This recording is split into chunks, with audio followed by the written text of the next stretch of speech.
And we are live. Hello, Ned. Hello.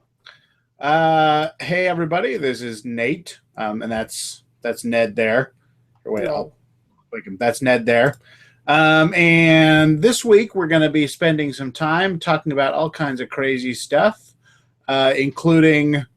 Oh man, it's a busy week, so we have kind of a big long list to get through.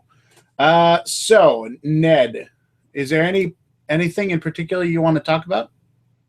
Uh-oh. I don't know. Like what do we want to focus on first? Like hardware or any I add-ons don't. or? I think let's. What do you think about starting with RC1? Just since it's Yeah, because it's happened today, just been we may as well bring it freshly up. off the presses. Yeah. Yeah. All right. So let's see here. One, two. Which one of these is it? Okay. So I'm sharing the screen now. Okay. So RC. Oh, yes, thank you. Okay, so release candidate 1 for Kodi. What this means for all of you great users out there is that we think we're just about done with pretty much the whole thing. With Kodi 15. Yeah, all the major bugs are taken care of. Obviously, we're never 100% bug free, but we kind of have a spot where it's working for most people. All the big things that are we would call showstoppers have been taken care of, and it's in a good spot. So now we're really asking people to help shake down any major bugs that might happen. Yeah. And ideally, hopefully, there won't be any major bugs. The past few weeks have actually, it's been really an interesting process getting to release candidate. Just because, oh man, we hit beta 1 and everything seemed fine, and then it was like nothing happened all at once. Like we'd find a bug, we'd fix the bug. Then we'd find another bug, and we'd fix the bug. They were never like, oh good, here are 5 bugs. It would be oh my gosh, here's another bug. Man, this is dragging out. Yeah. The one really cool thing about it, though, was that while it dragged out, each fix happened like remarkably quickly, Hmm. and I think that's a testament to just all of our developers. They're pretty amazing. The guys, especially the guys who are working on the Windows port right now, man, they are so fast. Like I'll just post something and they'll be like, "Oh, got it, no problem." I don't know how they do it. Yeah, and I think I mentioned last time for a while we were kind of in trouble with we didn't have a lot of Windows people helping out, Yep. and so that's very good, Yeah. especially since 14 had a big crashing bug for a long time. It wasn't until 14.2 that big crashing bug was finally squashed. So it's kind of like it's good to if you're a Windows-based system, it's a good time to be using Kodi again. That's true. And so with Kodi 15, uh-oh. With Kodi 15, we're oh great.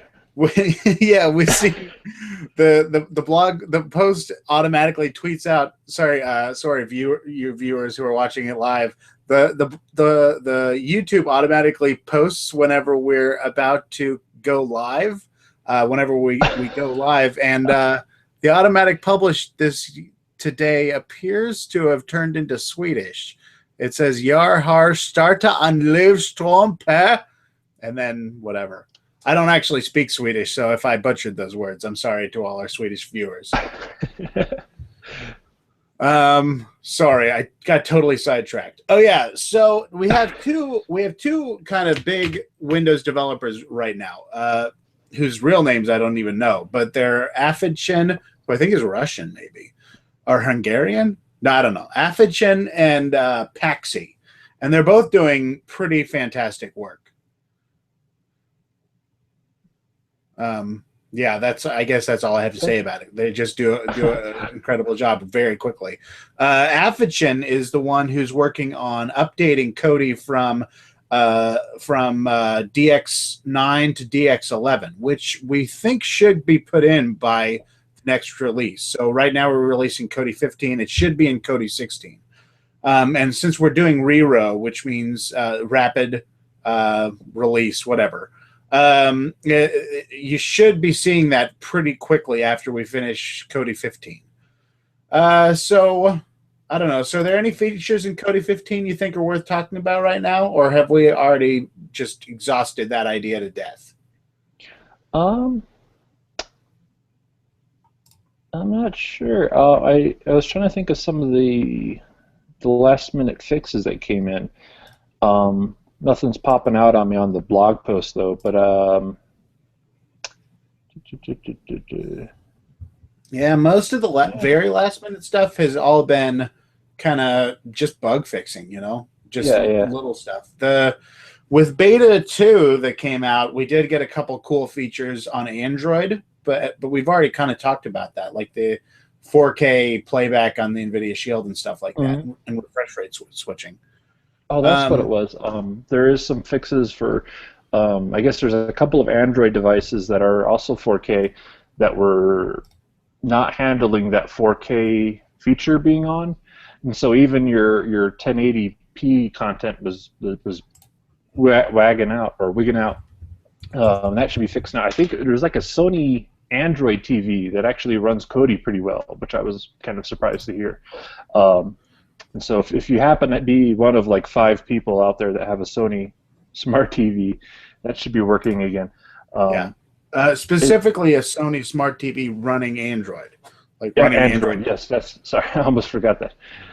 I made a whole bunch of people's hearts flutter for a moment and then squashed it. Yeah. So it's all the really, really new Android TV, Sony TVs that can do this. All the old ones, not so much. Yeah, it really messes us up because for years we've told people that you can't install Kodi on a smart TV, but now there's ones that run Android. So now it's like, well, I mean, it was still true at the time when we said that, but they just snuck in there. Yeah. Yeah.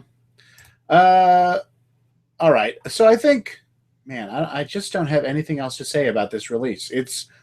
I feel like we've been talking about it for like 4 months, and I'm tired of talking about it. Does that sound bad? It's the funny thing about development, and I've heard a lot of video game developers talk about this, where they'll release the new big up and coming video game, and everyone will be so excited to talk about it. Everyone that is, except for all the people that just spent the last 2 years working on it, because they've been talking about it to death forever, and they're done with it. It's like being an actor in a comedy movie. Like, oh, it's hilarious when you saw that scene, but they shot that scene like 10 times, and they're tired of the joke. Yeah, they've edited the joke more, and Yep. Oh, one other thing I want to talk about, just because it's just so amazing how different it is developing Kodi these days. This release, RC2, came out today without any difficulty at all. Like we had a little bit of a problem yesterday because our build bot Jenkins crashed or something, but it was like a non-issue. Like they rebooted it, it was good to go.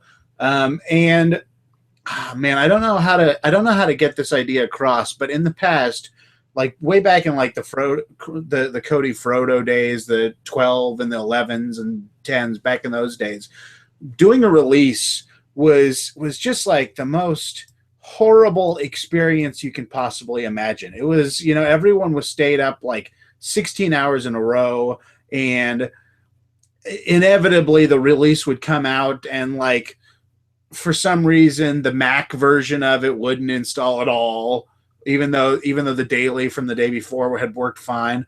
And it's incredible how completely lacking in drama this RC candidate is compared to those old things. Yeah, definitely. Yeah, it's I think it's one of the reasons why people were pushing for the rapid release schedule. Is we're such a nice spot right now. Yeah. A lot of people, some of which who are they've been working on it for a few years. I remember and they were saying how important this build system was, getting Jenkins up, and how doing all different modularization and stuff was very important. And as a non-developer, I was like, oh, okay, yeah, I think I get it. But now you see how it actually works, and you almost kind of forget that that to have nothing happen is a big skill. It's really true. And so I guess we should probably give some shout out, a little bit of shout out to Martin, whatever you want to call him, who's doing the release manager stuff and is sort of in charge of all this, because he's doing a fantastic job. Yeah, very good. Yep. Okay, so with that said, let's stop talking about RC2 and talk about other things. Starting with our non-sponsor, even though they're kind of, I mean, they're going to pay. It's going to pay for stuff for us. The Kodi protest shirt, 16 days left, 326 sold. We're very, wow. Yeah, I know it's going really well. I'm pretty pleased with it. And I like the design. I want to stop presenting that. I wanted to show off a cool old hoodie that we'd put together a long time ago. This is the XBMC hoodie, and it's awesome, and I use it when it's cold, not when it's July. But I really like all the stuff that this company puts out. And so just to repeat, we talked about this last week, but the company that we're working with is called Faberly, which is the same. They're like a subsidiary of Teespring, so we think that all of the quality from their stuff should be the same. So that's just a little bit of info for all you users out there who have bought in the past. So that's not super interesting. If you want to get one, you should. I think this time around we really are going to limit it. Like in the past, they've had limited runs we've done, but then you could always just restart it. And I think we might turn that off for this. So if you don't get it this time, probably you won't get it ever. Yeah, ever. With big, open, wide eyes. All right, so that's enough of that talk. So let's see. There are two big things I think we wanted to talk about this week. One of them was we're going to start maybe thinking about doing hardware recommendations on a monthly basis. If anything's changed, we'll kind of bring it up. If anything hasn't changed, then maybe we'll spend less time on it. And so that's one thing we want to talk about. The other thing we want to talk about is the Kodi forums, because I think a lot of users are kind of intimidated by them because there's just so much stuff going on in there. So I thought we could take a look through all those and see what's going on. So which would you like to start with, Kodi forums or hardware recommendations? I don't know. Either's good, I guess. Okay, well, let's do hardware since I have that page open. And then let's see, where is it? And then we can kind of move on from there. So I opened up a bunch of web pages just that list various hardware things that I think a lot of people have been talking about lately. And I kind of wanted your input because I feel like you spend more time paying attention to this than I do. Is that would you say that's fair to say? Yeah, I guess I haven't been doing it a whole lot lately because I keep getting tempted to buy things. Yeah, I hear you on that one. So to back up a step, when we've talked about in the past how we don't generally do a lot of hardware recommending just because there are so many different possible use cases. So what I tried to do was pull up a bunch of different tabs that covered as many use cases as I could think of. The one set of cases I didn't really deal with is the person who wants a really expensive, badass gaming PC. just because, I mean, that's sort of outside of the purview of what we're talking about. But I think this covers almost everything else. Yeah. Speaking of that, I'm not. I've been getting into Reddit lately, and but I usually stay within just a few Reddits. And I started checking out the HTPC subreddit, and I think it's very funny because I don't know if that it's just that specific community or what, but like someone was listing some like their idea of entry level budget friendly units, and they were like $300. And they were like really beefy, 16 gigabyte. I mean, they were entry level for like a gaming system, but so I think there's a lot of people out there who don't know what you can do in the sub 200 excuse me, sub 200 and sub $100 range. Yeah. Like not even Android box, but Intel boxes that are under $100 now. Yep, that's very true. And that's actually, I guess we could probably start with that. So one of the most popular things these days, it's sort of, I don't have one of these, so I can't really speak to how easy it is to do.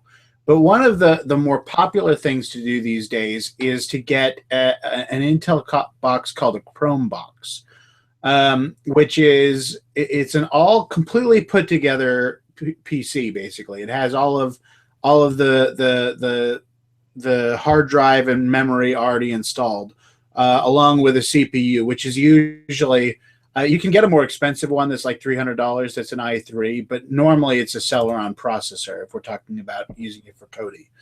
And the benefit of this Chromebox is that you can essentially totally remove the OS, which is the Chrome OS that Google ships. You can totally remove it and replace it with OpenELEC.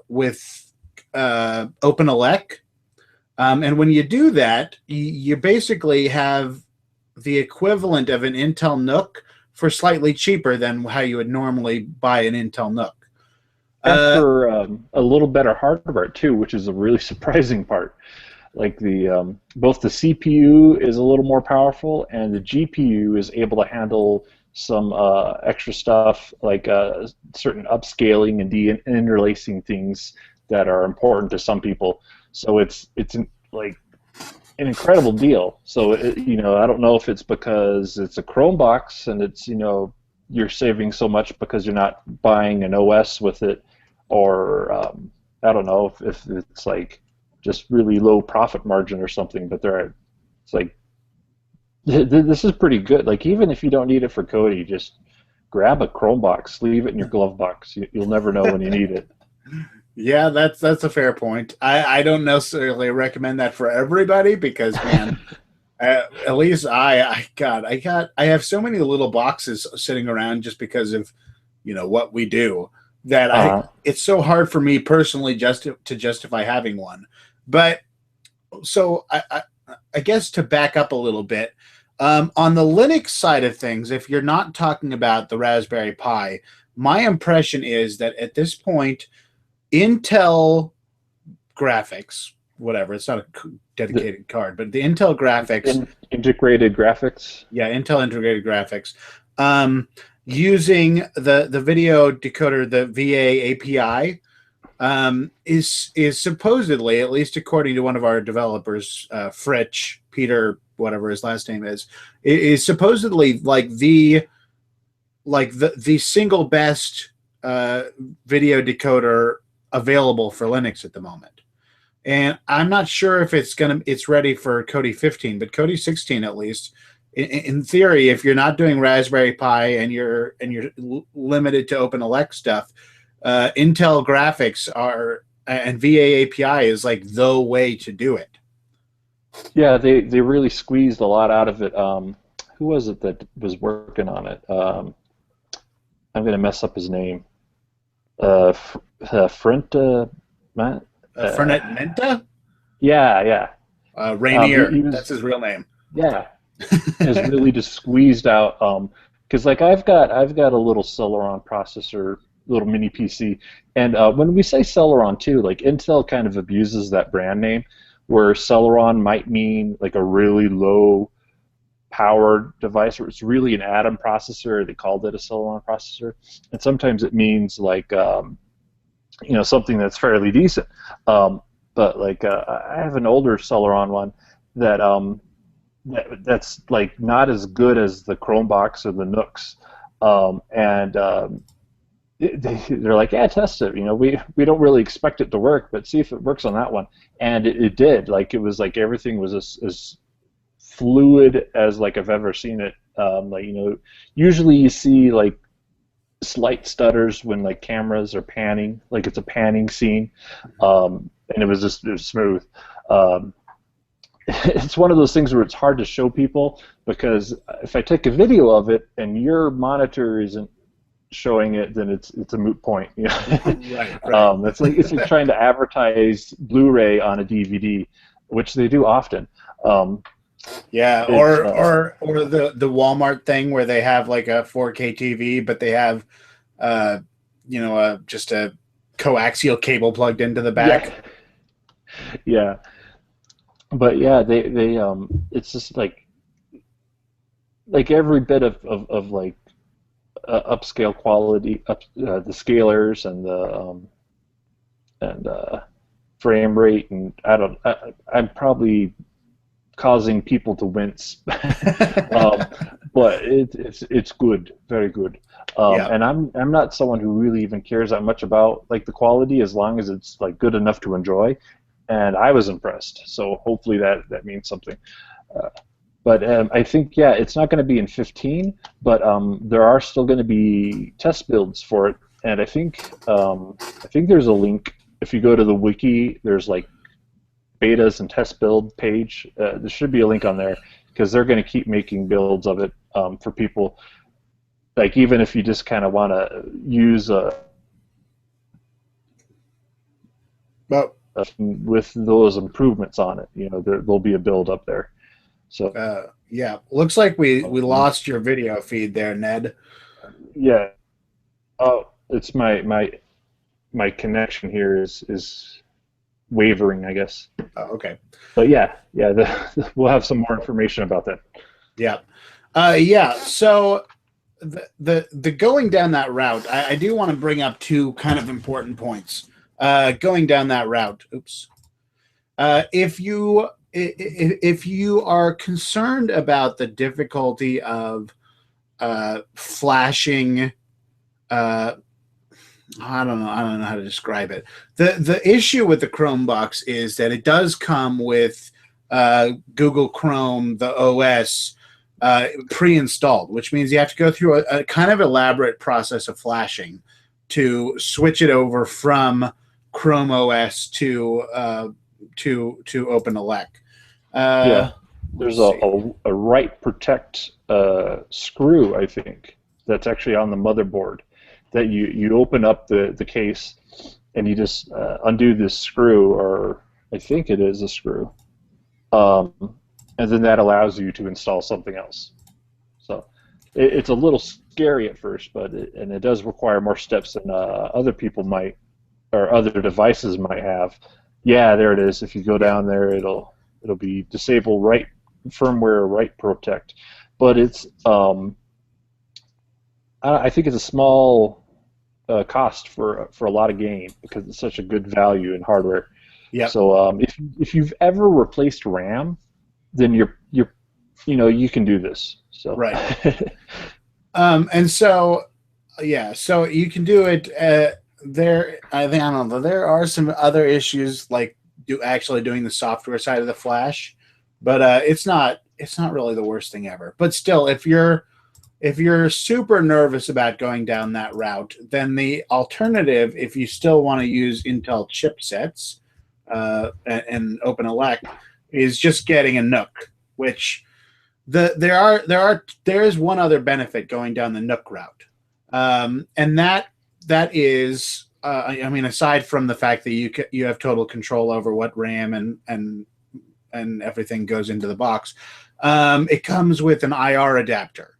like built into the box, which is pretty nice. The one I'm linking to is actually the one I have, the Celeron N2820. And it's here. I don't even know why I'm showing the page for it, because I have it like literally in my hand.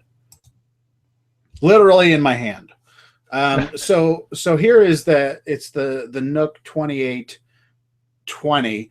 And so here's the back. It's, it's your standard back. It has HDMI on, all that stuff. But what's really cool about it is that IR receiver. With the Chromebox, you still have to somehow get control over it using something else. There's no support for CEC other than using the USB CEC adapter from Pulse 8. And there's no support for for just having a remote. So you need to do something like get a Flirt, which is certainly definitely an option, or go the homebrew route. Or you could do Bluetooth remote control, maybe. Does it have a Bluetooth receiver in there somewhere? I believe most of them do, yes. Okay. So you can grab like a cheap little Bluetooth remote, like the Fire TV replacement remote is actually pretty easy to pair with like normal computers. Oh, is it? Yeah, I haven't ever tried that. That would be kind of cool. It's seen as a Bluetooth keyboard to other things, so it just kind of pops up on there.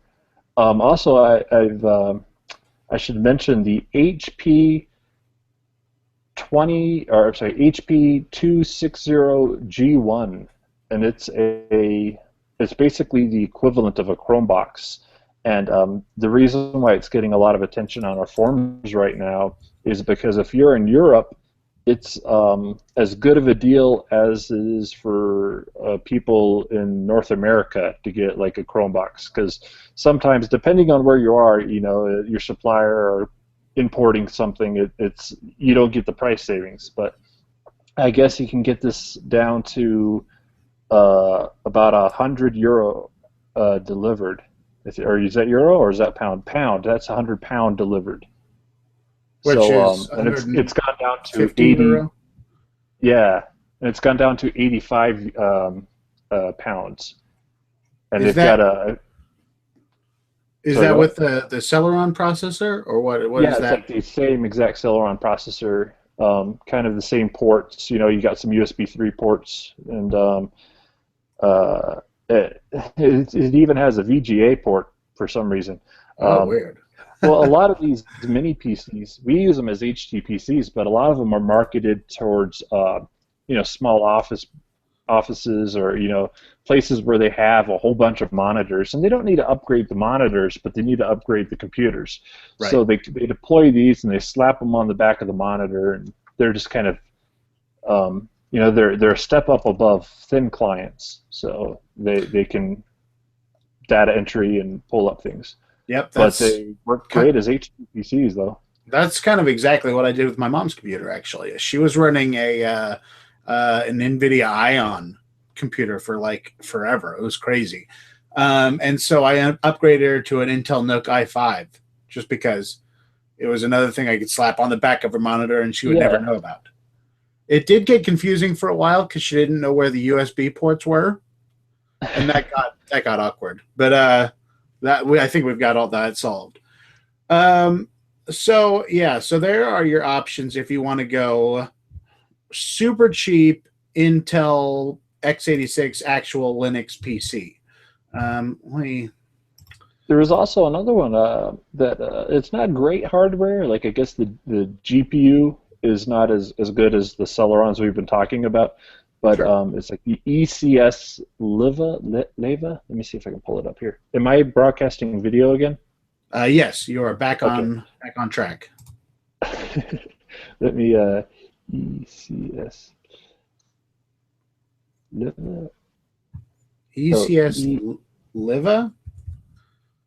Yeah, it's what was it on here? They had it on. It's probably not on sale anymore, so it's a moot point. But I think I might have found it. It was like about $60 on sale on Newegg for a while, and I haven't found that. I found one that's 127. Oh yeah, yeah. The deal might have ended. Yeah, it looks just like that. And it's kind of a similar thing to the Nook and to the Chromebox, where it's a little Celeron or Bay Trail processor with RAM and a little SSD drive. What's cool about this though is when it gets down to that kind of a price, and it's also fanless, completely fanless. Um, that's like that's really competing with the little Android boxes out there, where it's kind of like, I mean, if you need Android apps, and you get a little Android box if you need Netflix. But if you just need like stability and just Kodi, Mm-hmm. getting something with an Intel processor, you benefit from the additional development that platform has.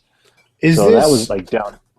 so? It looks like this box actually comes with RAM and a hard drive installed, right?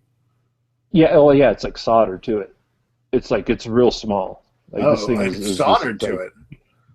yeah, it's like a real tiny little guy. Oh, okay. Well, that's pretty cool. So if you're not worried about upgrading at all, this might be the way to go. And I'm assuming it just comes with nothing. Like you don't have to worry Yeah, about flashing Chrome OS or anything off of it. yeah. You hook it up, or you put your installer onto a USB stick, and it'll install onto the internal drive. And No, that's cool. it's not great hardware. It's actually been out for a long time, but like it, that's the great thing about when you get into HTPCs. Um, Things will go on sale or go on clearance, but for our use, they're still very relevant, and you get a lot of bang for your buck there. Yeah, that's true. And speaking of bang for your buck, so the next thing to talk about, I guess, is probably the Raspberry Pi, which uh, let me pop it up.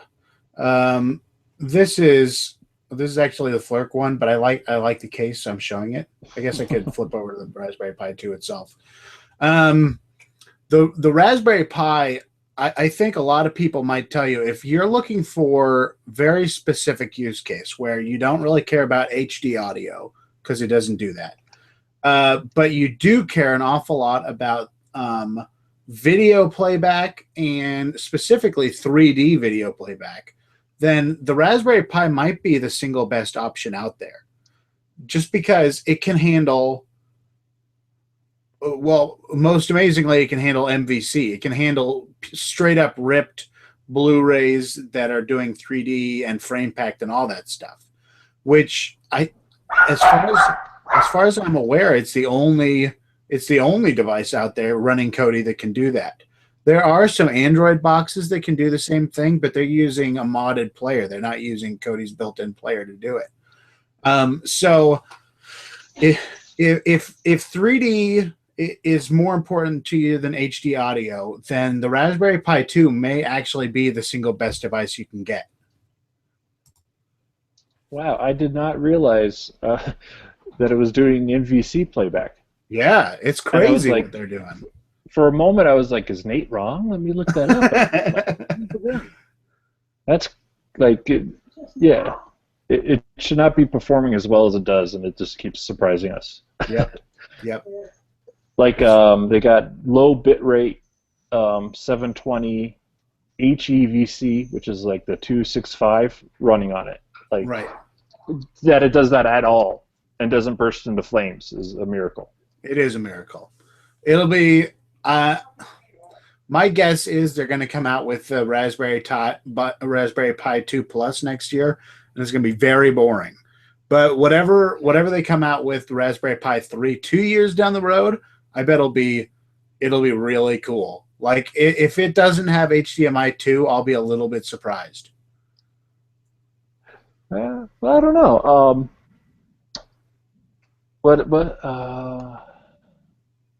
You have to do it for. I think you can do 4K in like 30 frames per second without HDMI 2. Is that what it is, or is it like? Do you need it for like? I think you need it for 60 frames a second. Yeah, you need it for Um, 60. yeah. It can either do 30 or 24 or 25 or something. Yeah. I don't know, one of the lower ones. So it's actually 60 frames per second is not really that common, like especially not if you're into movies, which is what the video file people are really all about. For them, that 24 is a really much more magical number, which HDMI 1.4, which is what pretty much everything ships with these days, that's what it handles.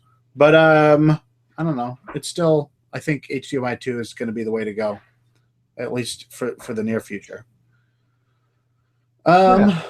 Okay, so there's the Raspberry Pi. Next, I have three. Let me pop this back up. 3 Android devices to consider. You'll note that the Amazon Fire TV stick is not in this list because I'm angry at them. It probably should be, but because of my rage, I'm afraid I just can't do that. Understandable. What's that? What's the guy's name from? I'm afraid I can't do that, Steve. No, it's not Steve. Oh, Hal. Yeah, the guy, Dave. Yeah, I'm afraid I can't do that, Dave. So here are the 3 Amazon, the 3 Android products that I probably point to for people, just because they're all kind of the newest thing, or in one case they're our sponsor, and I wanted to give them a shout out. Plus, this thing is ridiculous. So the first one is the cheapest. It's the Nexus Player from Google, and it's kind of like the stock thing that all the Google Android TV people are working on, which we know because we talk to Google Android TV people these days, and this is what they're kind of referencing. So this is, I don't know, it's just a regular video player. It's basically about as powerful in terms of what all the things it can do as a Raspberry Pi, but it doesn't have quite the frame rate switching capabilities. And I don't think it does HD audio, but I could be wrong about that. But all of that said, my understanding is that when Android M comes out, which who knows when that's going to happen, a lot of that stuff may get fixed. It still will never have HDMI 2.0, but it very well could have a lot of the features that we as crazy video people kind of demand. The next 2 things are things you probably heard of. The Minix Neo. This comes with Kodi /XBMC pre-installed, and it does everything your little heart can dream of, including H.265 and HVEC. It's based on the AimLogic S812 chip, which is just a monster. And it's one of those things that I know that Koying and a lot of those guys are working on. So I know that it's going to have a fair amount of support. It's also pretty expensive, but, you know, that's what happens when it has a fair amount of support. Yeah. And lastly, my personal favorite, the NVIDIA Shield Android TV, which is super cool. It has the HDMI 2, 4K, yada, yada.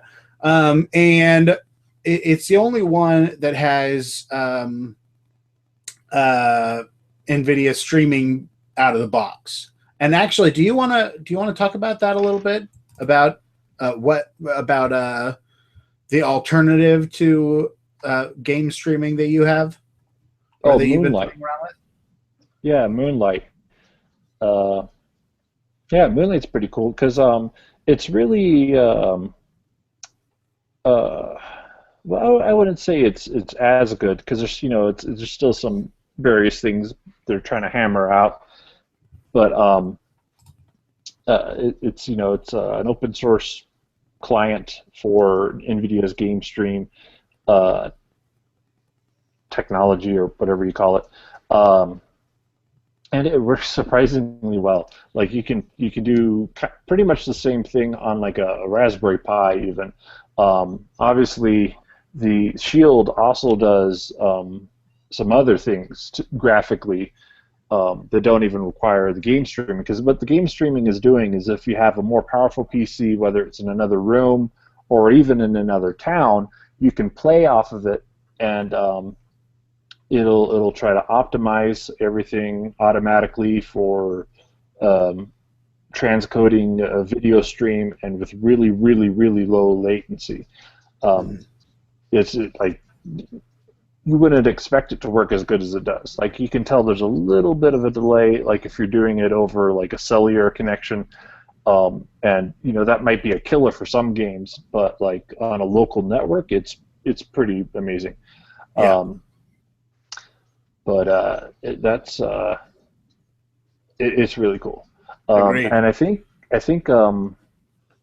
Steam has their own version of that works with like any Steam game, because NVIDIA's thing, you got to be using certain NVIDIA graphics cards for it to work.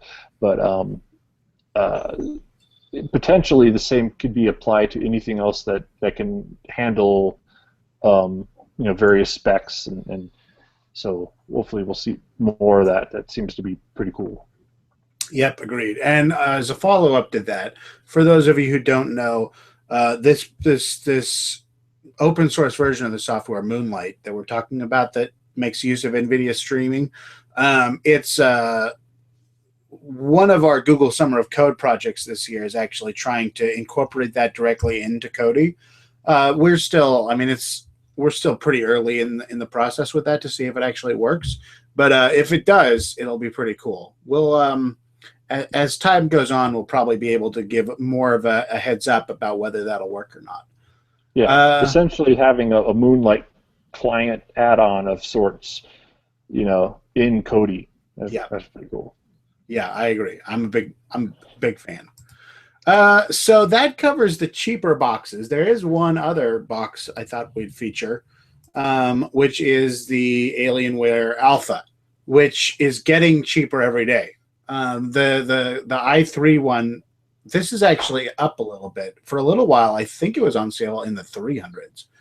But it's a gaming PC with an I forget exactly what it is. It's an NVIDIA M860 graphics card inside. It's not a graphics card. It's embedded graphics. But it's basically a full PC that is priced like a full PC. But it's still, if you're looking to get into actual gaming, like actual computer gaming with Kodi involved, then at this point, this is probably the way to go if you don't want to build your own device or if you don't want to use a laptop.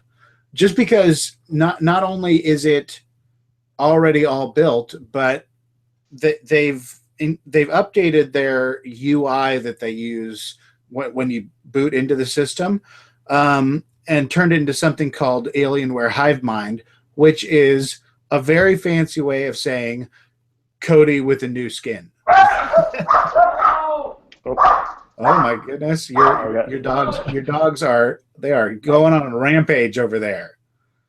Yes, we're out in the mountains right now, and so they are just trying to pick fights with bears and stuff. So yeah, that happens with little tiny dogs. That's like their job. Their job is to yell at everything they see. You don't know how many times they protected you from post office workers and other people who are obviously there to kill you. Yes. So anyway, Alienware Alpha. It's as far as I'm aware, it's the first actual PC that not only can work with Kodi, but actually ships with it, and ships with Windows in the same ecosystem, which is pretty cool in my book. I don't have much else to say about that. We haven't had the opportunity to test it yet, so we can't really give an actual recommendation about it other than, it's an i3 processor on fire, so apparently. Should work. Yeah, and it does catch on fire, but it'll grow legs and try to kill you in your sleep. So, it's a minor. Those are features. Those are all features that you're talking about. It makes it more exciting. Yes.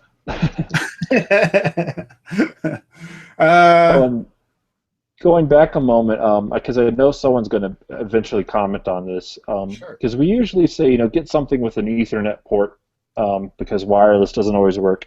The Nexus player um, does not have an Ethernet port on there, so a lot of people go, "What? Why are you recommending this?" Well, number one, if you have one of the newer, what is it? I think it's the 802.11ac Wi-Fi. If you've got a good Wi-Fi router, it probably won't be an issue. It's some good parts in there. But if you do need Ethernet, it's like a $10 little dongle that can plug right in there.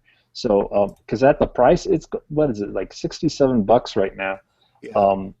That's it's worth it to buy an extra little dongle. Factor that into the price, and it's still cheaper. So just to touch on that, because I know someone's going to bring it up. That is very true. The other thing, man, I'll tell you what. I don't really necessarily believe in the need for wired Ethernet anymore. I'm sure there are people out there that are edge case people who are going to be really angry at me for saying this, but it's pretty unusual anymore for Wi-Fi not to do the job. Maybe the one exception to that is if you're using the device as a server. And then you still do want to be wired, but that's really only because you're going to be serving to multiple different connections at once. If you're only making one connection for, the highest quality video you can, and you're using the newest AC spec for Wi-Fi, then you should have absolutely no problem using Wi-Fi for that. It shouldn't be a problem. Normally, as long as you don't have any interference and stuff like that. But yeah, I think the average person now can safely use Wi-Fi. We've gotten to that point finally. Yeah, I think so. With that said, please don't find me and my house and burn it to the ground for saying that. Thank you. or choke him with an Ethernet cable. Right. There is a question now in the comments. And it's actually weirdly ahead of the time. It's about the NVIDIA Shield TV. He has two questions. When new releases are, this is from Mark Gates. When new releases are launched, will I have to sideload each release, or will Kodi auto update via the Play Store? It should just auto update. Unless you have some weird crazy version of Kodi, it should just auto update, or at least ask you if you want to update. You might see if you can't, if it's not auto updating, maybe you could try installing Kodi on your system and see what happens directly from the Play Store. And then if it causes it to break, then you should have backed up before you listen to those instructions. Sorry about that. And second, how often should you clear the cache, and should you ever erase logs? In theory, you should never have to do that. And there's different caches involved. There's a lot of kind of conflicting information out there about what you might need to clear. Let me bring it up here. I actually made a wiki page for this. There it is. Explained. There's a wiki page on there. Let me bring it up here. Which button is this? Should I sing while you're doing that? Screen share. My niece and I sometimes sing Frozen together, or we just started singing a really pretty bad. Oh, there you are. I'll pop it up. There we go. Cache is explained, and it talks about because there's multiple ones. And I think even this page, I might be missing one additional one on there. But basically, in theory, you shouldn't have to clear anything. We are trying to figure out, in some situations, there is a Kodi-specific cache that doesn't always get cleared out. And we think it's because if it crashes, it might leave some files. I've been doing some testing, and it usually clears out for me. It's something that should happen automatically, but there are some weird situations, like if you use There's a buffering setting that people refer to as the 0 mode, and it's if you set your buffer size to 0, it uses the local drive. But if you don't have enough, like if you have like a little 8 gigabyte Android box, that means you probably only have about 4 gigabytes of available data after the OS and everything's installed. If it's trying to cache a file that's bigger than that amount of space, then it behaves kind of unexpectedly. Like in the best case scenario, it'll just stop playing and you have to press play again. In the worst case, it seems to be leaving little orphan temp files that people have had to manually clear out. So we keep telling people, like, don't use those settings unless you know what they do. There's a lot of guides and there's a lot of little wizards out there that configure those settings, but they're not for every device. That's why it's not a normal setting in Kodi. Like if it was a safe setting we could tell everyone about, then it would be in Kodi. You wouldn't have to do any special tweaking. But it's because of that you know it's kind of put into a file the way it is. So that seems to be the biggest issue people have been having, is like when something weird or unexpected happens and little orphaned files are left over, whether it's from a crash or just something's not cleaning up after itself. So there are times where you might have to clear stuff out manually, but that's usually a sign that something's not right. Right. So it should just work on its own. Even a lot of the add-ons that we tell people to avoid, like even those add-ons those guys have tried to update their add-ons to not have anything caused by that. So if it's still happening to you, then look into why that's happening to you. If you have to clear things, or if you get a low storage warning or something like that. Right. And just for the record, I've literally never had to clear my cache or clear anything or delete anything. So theoretically, it should not be happening to anyone else either. But if it does, there are some things that Kodi should probably clean up regularly, and it doesn't, like old thumbnails. It doesn't currently do that automatically, but like I finally did that to my system that I hadn't done anything like that for the last 2 years, and it was about maybe 300 megabytes worth of clearing, so it wasn't like a drastic amount, and it was my most used HTPC. So in theory, even that shouldn't be. It should be very low impact. It'll take years for something like that to accumulate. Right, and by then you should have already upgraded to the newest, coolest box. Yeah. So I guess that kind of covers the hardware thing. We're almost up to an hour now. So I figure there are two things I want to cover. One is a complaint that I have, totally unrelated to Kodi, but it was popping up a lot lately, so I'm going to complain about it anyway. And then we can get into the forum thing.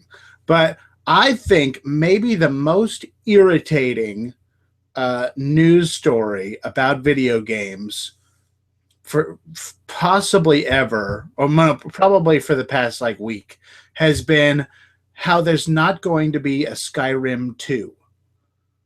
Are you very familiar with Skyrim? No. Okay. So should I be mad? You should be mad. Not because there's not going to be a Skyrim 2, but because there's no such thing as a Skyrim 2. There's Elder Scrolls 1, 2, 3, 4, and 5. And Skyrim's was Elder Scrolls 5. Before that was Oblivion. Before that was Morrowind. And there were more ones before that, but I never played them. But they don't do they never did Oblivion 2 or Morrowind 2. It's Skyrim, and then it's going to be Elder Scrolls 6, yada, yada, yada. So every news site that goes off on how there's not going to be a Skyrim 2, no crap, buddy. We knew that. Everyone knew that. The only person that didn't know that, didn't care about it, or was you. So basically the news sites are taking the titles literally and reporting on it wrong? Yeah, right. It's hilarious. All right, sorry about that tangent, but I just had to. I needed to let loose a little bit on that. Well, Okay. it is kind of, a big thing where there's not a whole lot of fact checking going on. So if you ever read something that makes you mad, be careful, because they don't seem to actually look into things before they report on them. Or they report The on them wrong. moon is falling. Yeah, they report on them wrong. That's the other problem with the most of the reports on this. The guy specifically is talking about how there's not going to be like a Skyrim 2 this year because they don't rush it. They don't do Elder Scrolls every year. But the article came out as there's never going to be another Elder Scrolls, is basically what the author assumed this all meant, which is not true. Okay, so take our highly successful game franchise and never do it again. Right, exactly. All right, so here we have, I'll present to everyone, make sure everyone can see that. Here we have the Kodi forums. And I'm under the impression that you and I use these very differently. I just switched it to guest mode because there are some things that I think we're not supposed to show everybody. Oh, yes, sir. Right. But so these are the Kodi forums. And if you're a new user, probably there are only a couple areas that should really actually matter to you. The first one is this general support area. You are not allowed to post in general support. You have to post in your particular subforum. So if you're using Kodi for Android, which is probably where most people are going to post these days if they're new, then you want to post in that Kodi for Android subforum, which is right here. Or in if it's something that's kind of universal too, kind of the OS independent. That's kind of it used to be the general form right there. So yeah, if you're not sure where it goes, or if it happens on more than one system, then you can post it there as well. But we'll move things around. If you're not entirely sure where it goes, we'll move things to the right subform. So just as long as you get it into that one of those, Yeah, that's absolutely correct. And so feel free to say in your post, sorry, I don't know where this is supposed to go. And that'll get us on the ball, helping you out a little bit better. So that's one of them. The other really support is probably everything you're looking for. So in addition to that, there's also add-on support for every kind of add-on that you're using. Most people, that'll mean video add-ons. And then here, there's just a big long list. You can do a search for which add-on you're specifically looking for in our search, and it'll usually pop up. So like, a lot of times I'll talk to people about the Rooster Teeth add-on. So we just go to the Rooster Teeth one and, look and see if someone's already commented on the issue, or if they haven't, then comment yourself. There's also, okay, so let's go back to the main area. There's also another way you can interact with this area. And to show that off, I guess I do actually need to be logged in. But up at the top, there are actually 3 buttons. Let's see. I guess I better show it on the logged in kind, at the logged in side. Just don't scroll down too far. We don't want to show people our PlayStation 4 port thread. That's right. Xbox One port thread. That's right. That would be these things. A real problem if we showed all that off. Yes. So when you're logged in up at the top, you have these 3 options: mark all forums read, view new posts, or view today's posts. As you get better at navigating this thing and you actually become knowledgeable enough that you want to answer questions, a lot of times what you might just do is click view new post or view today's posts, and that'll show you everything that's happening right now. And every new post that comes in. I personally kind of rarely click that, just because there are specific areas that I feel like I'm an expert in, and I'm not an expert anywhere else. So I just don't bother showing any of that, taking a real deep look into any of the rest of it. But I think, Ned, I get the impression you do look into that a lot, right? Sometimes I usually don't. It's kind of like you. Like there's, I kind of go in order. Like I'll look in the OS independent form, then I'll look in like Android, iOS, OS X, then I'll peek into like Linux and Raspberry Pi, and then like Windows is the last one I check. And I usually check it for threads to move out of there, just because it's kind of like in order of what I'm familiar with.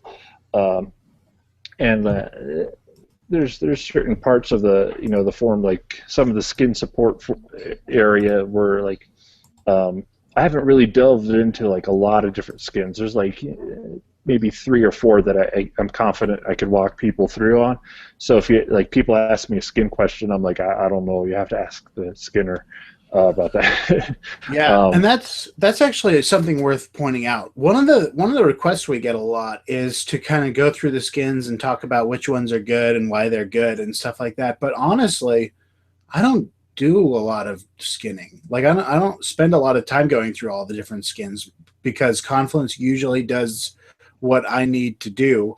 And learning how to use other skins means that I'm going to have to learn 2 different ways, and I don't really necessarily want to do that.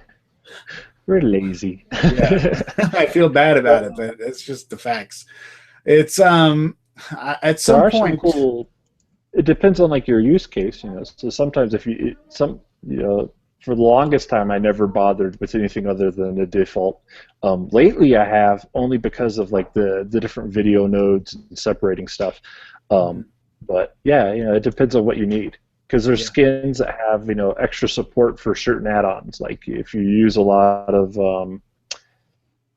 extra artwork, there's some really cool skins out there, some cool views, and it just kind of depends on how far you want to take it, how far you want to customize and set up your graphics and everything. Yep. Yeah. So at some point, I still do want to go through and talk about all those skins, but I don't know when it's going to happen. Tomorrow. Yeah, tomorrow. That's when it'll happen. All right. So continuing on, I have back on guest. Yeah. So the other areas that at least I pay attention to, and I think are really cool and fun to talk about, are Kodi-related discussions, and feature requests, and hardware. Hardware is actually where we got quite a lot of the data we were just talking about in terms of which things are best, which things are best to buy and everything like that. And there are a lot of really handy guides out there, like Poofy Hair Guy and Escrow have pick your best hardware box, popular hardware lists. In here, there's conversations about the NVIDIA Shield, which is how we know it has certain features and certain features are missing. So the hardware forum is a really great place to visit. The other the only thing is never come to the hardware forum and ask a really, really generic question. That's like the ultimate sin. Like if you go on there and say, which is the best box? It's like people will either yell at you or ignore you.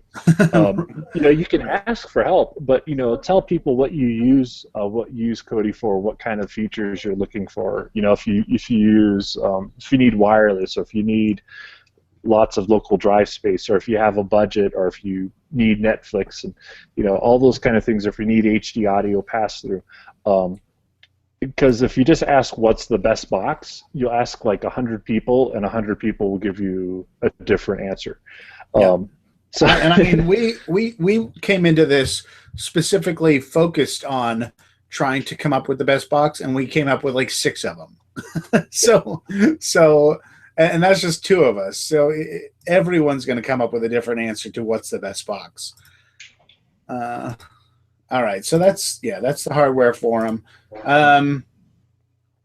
Feature requests are feature requests. That's pretty simple. We do suggest if you go into feature requests, if you have something you want to ask about, try to do a search for it, because otherwise people will get all irritated at you.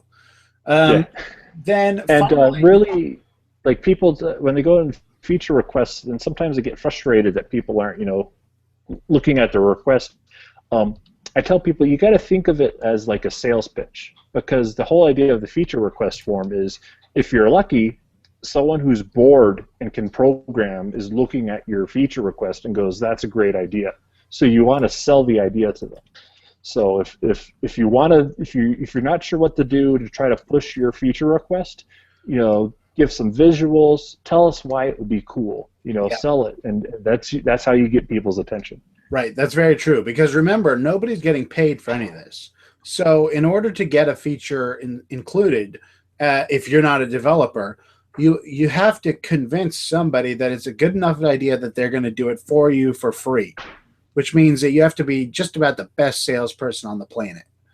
And it's happened in our feature request form. There have been specific features that were implemented because of those threads. So it's not like it's impossible. So that's true. There are other features that have not. For example, we are not on the PlayStation 3. Probably won't ever be. Or 4. Or the Xbox 360. I say the 3 and the 360 more because I feel like people have kind of finally given up on asking us for the PlayStation, for the Xbox One and 4. Not so much for the Xbox One because of that whole universal. Oh yeah, that's actually stirred up more questions and. Yeah, but definitely not even for the PS4. People have been asking about that too. We know that people want us to be on those platforms.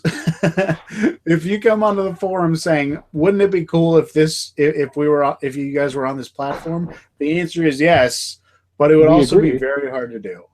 Yeah.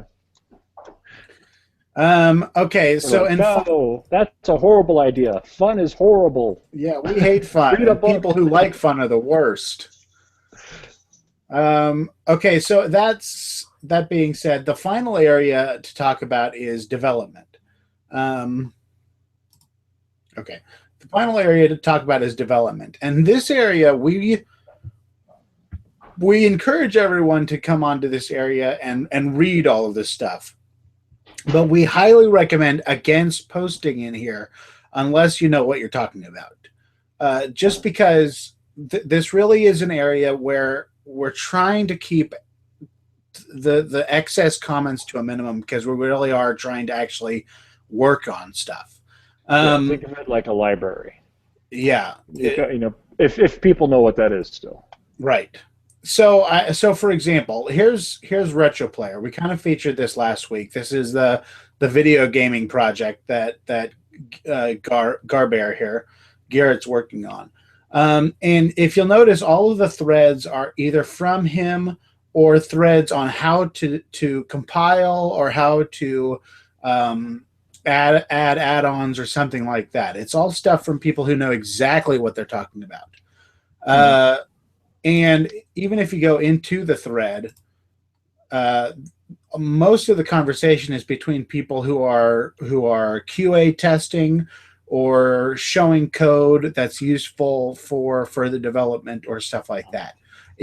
I love going into this area because it's so much fun reading about all of the cool ideas and work being done.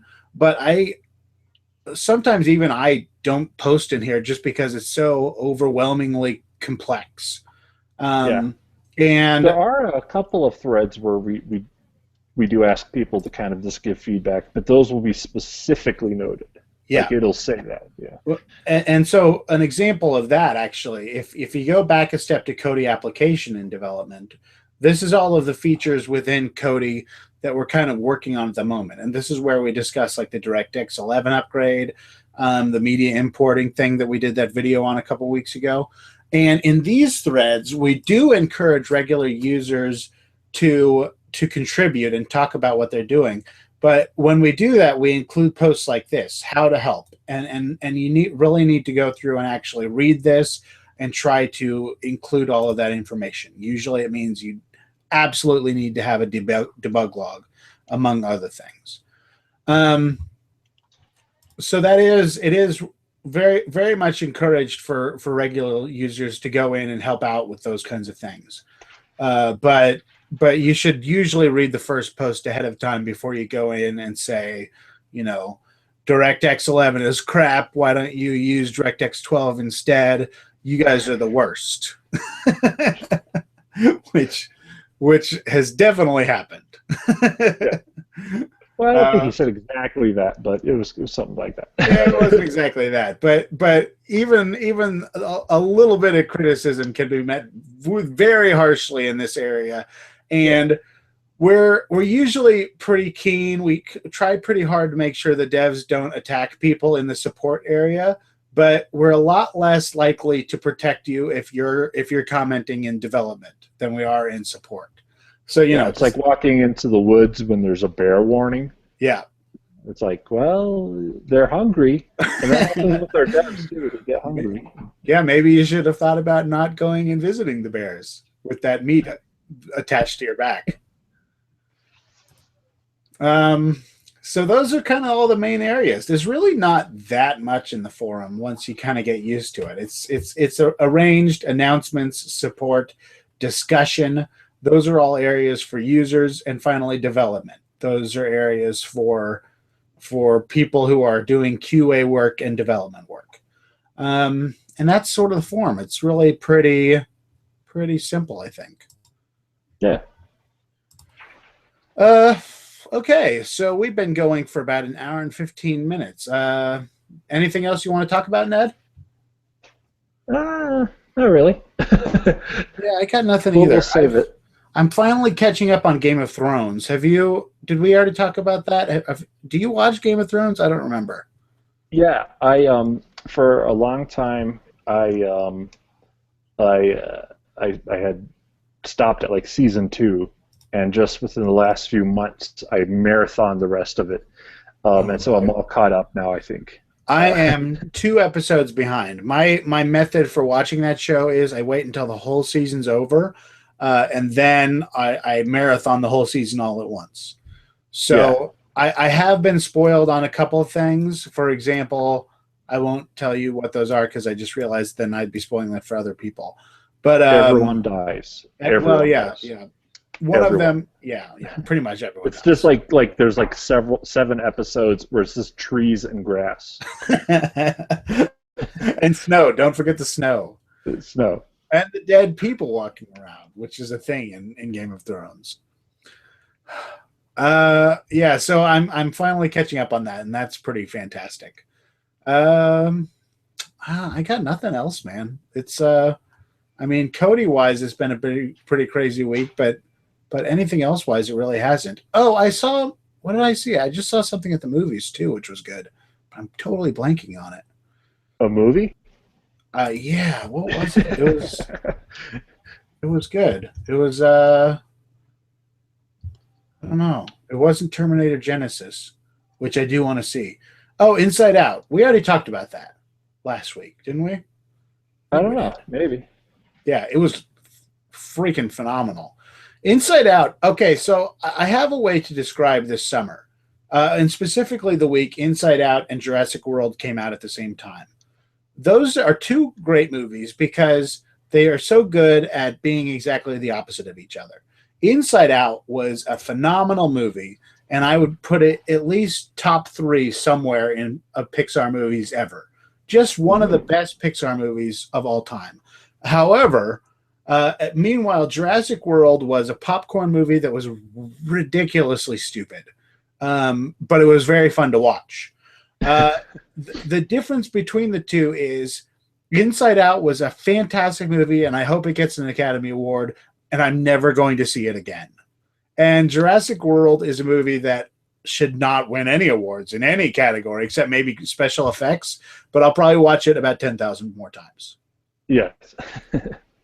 It's fun to watch. Yeah, exactly. I don't know. So that's, there you go. All right, so I think that covers it. Some housekeeping info. For all of you people who are art-oriented, people are starting to submit stuff logo-wise for KordKutters, and they're all pretty cool. It's going to be very difficult to make a decision there. And you can find that, once again, in the forum under Kodi discussions, so check that out. Any other housekeeping stuff? I keep meaning to turn this into a real podcast, and I haven't yet, but it's on the list of things to do. I know how to at this point. I just have to take the time to go back through all those old episodes and edit out all the pauses and the beep sounds. So what is that, like a robot being torn apart? yeah, that was my robot being torn apart. You got the beeps, the squeeps. No, I can't do that. What was that? Spaceballs. That was a Spaceballs joke. Yeah. All right. Well, anyway, I think that covers us for this week. So I guess I'll talk to you later, Ned. And thanks to all the viewers who've watched and will be watching as the week goes on. Yeah. Goodbye. Later.